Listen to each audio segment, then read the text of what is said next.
Tamal, let me begin with the key question of how these illegal loan apps were allowed to flourish for so long.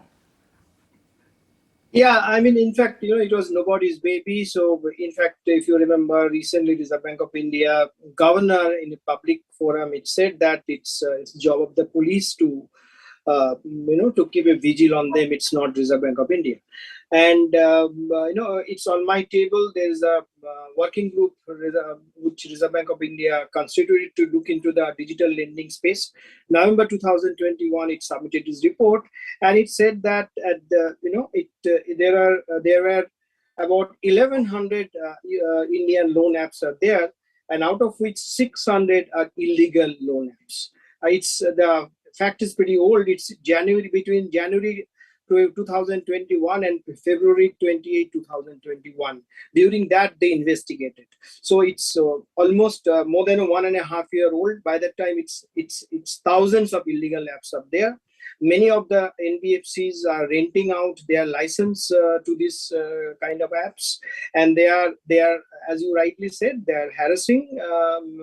They are harassing customers for loan repayment. They are charging very high loan rates, and they have also access to every data the customers have. In fact, on behalf of the customers, they can also operate their emails. So that's the kind of situation. I think Finance Ministry was waiting for Reserve Bank of India to come out with the guidelines on digital lending, which RBI did on September 2nd. And if you look at those guidelines, it spoke about it has actually, I would say, legitimized digital lending. And it has created a new named a new entity called lending service providers, apart from the digital lending apps. But and it has become very strict. In fact, those lending apps and the digital lending providers would be only an intermediary. It has to be between a customer and a regulated entity, which is a bank and NBFCs. Everything has to be transparent. They can't hide anymore. They can't exploit anymore. But this particular guidelines are silent about the illegal apps, and now government has come up, Finance Ministry has come up on them, and it's talking about a whitelist. It's nothing but an online registry for legal entities, so the customers would know who are they dealing with. I think it's the right move. And if you allow me just 1 minute, I think beyond this also we need a coordinated effort between the states, between investigative agencies. Not only the Department of Company Affairs and Reserve Bank of India can do that. I think it's at a multi-level we need to attack them, because the money lending is a state subject. So we need to involve the state governments. We need to involve the investigative agencies such as ED.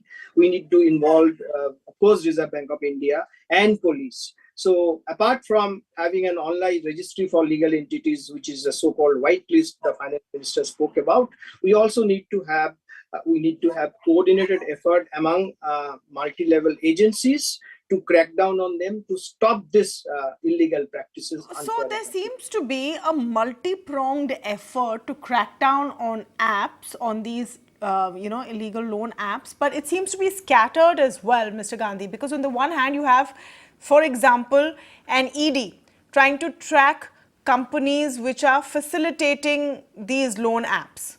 So then they go and conduct some raids on some crypto company, etc. Mr. Gandhi, can you hear me? Yeah. Yes, please. So the point I was making is that the effort seems to be quite uncoordinated. So you have ED conducting some raids on some crypto company. A few days ago, you had, the Andhra chief minister ordering a probe because a couple both killed themselves, and they had taken loans from different apps. They have children. They were pressurized. They were threatened that their photos would be leaked on social media, and they committed suicide. So he's ordered his own probe. Here you have the finance minister now meeting. But there seems to be the lack of a concerted effort. And do you think that this whitelist idea is going to be good enough? I don't agree with the proposition that you mentioned, that there is no concerted effort or coordinated effort.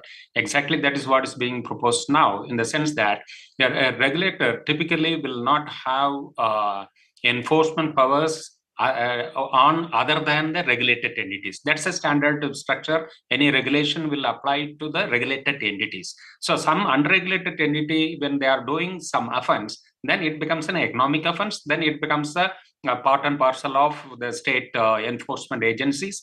And that's the way it has always been functioning. And that's the way it should be going ahead also. So now this current what Finance Minister has announced today, that will definitely work, number one, because the entire country will know what is the approved digital lending apps. Banks or the loan service providers related that. When the bank prepares that list, then anyone get a clear idea whether particular app which he or she is trying to use, whether it is approved one or not. That's the first point. So that enablement has been made now or will be made now based on this announcement. So to that extent, the unapproved app, if somebody is coming across, then one should have one's own care not using that. So that is the first one. Second, to prevent the unregulated apps being made available to the public, that's where MeitY's role comes into the picture, as per today's announcement, that they will see to it that the apps will not be hosting, facilitating downloading of those apps. So that is a second major step, which is definitely will be workable. Third, one risk will always remain. Technologies are ultimately technology is technology. So when something happening beyond borders, because today the web is World Wide Web, so anybody can access anywhere, anything. So through that mechanism, if people are led to make good use of, some unapproved apps which are not hosted in Indian through Indian app stores, so to say, then that risk is definitely there. That we have to find different ways of dealing with that. That is where the third and fourth steps, which have been announced by the finance minister, that typically these people, because they are all working across borders, there has to be some entity within India which must be facilitating them. That is where this ghost NBFCs or any other type of that control on mule type of entities, that has also been brought on. So there's a coordinated effect, definitely. Regulator is there, state enforcement agency is there, MeitY is there, then MCA. So definitely it is a coordinated effort. I get your point that it is a coordinated effort. I think what Tamal was pointing to is the lack of participation of states. But Tamal, if you're going to cut it out at the source, where you have a whitelist that the RBI prepares and no one else is allowed on an app store, will that be good enough? You're not even letting then illegal apps in that sense exist. Yeah, again, I give you one number. I spoke about out of 1,100 apps from 81 app stores, 600 was illegal, so more than 50%. That was 1.5-year-old data. Now it's gone much more. And between January 2020 and March 2021, there had been 2,562 complaints. I'm not talking about the suicides which have been reported. Even normal complaints, state-wise, the numbers are there. Majority of them are again related to the illegal apps. So that's a menace, and only list I think will not be able to will not serve the purpose, because we need the education also. Now the rural India, the so-called people, the bottom of the pyramid people, I mean, how do they access? Do they know how to access the registry of this, the whitelist, and who to avoid? So I think along with this, we also need to have a massive literacy drive. Reserve Bank of India has been doing that on the advertising front, on multiple front. I have seen that it has done on the ombudsman scheme in various regional languages, in all Indian regional languages. If there's any fraud and if you're not getting the right kind of treatment by the banks, you come to the ombudsman. I think a similar nationwide ad campaign by the regulator or the finance ministry also need to be done. See, it's a other side of financial literacy, is a tech literacy. We need to have that. I think so-called we are talking about financial inclusion and financial literacy.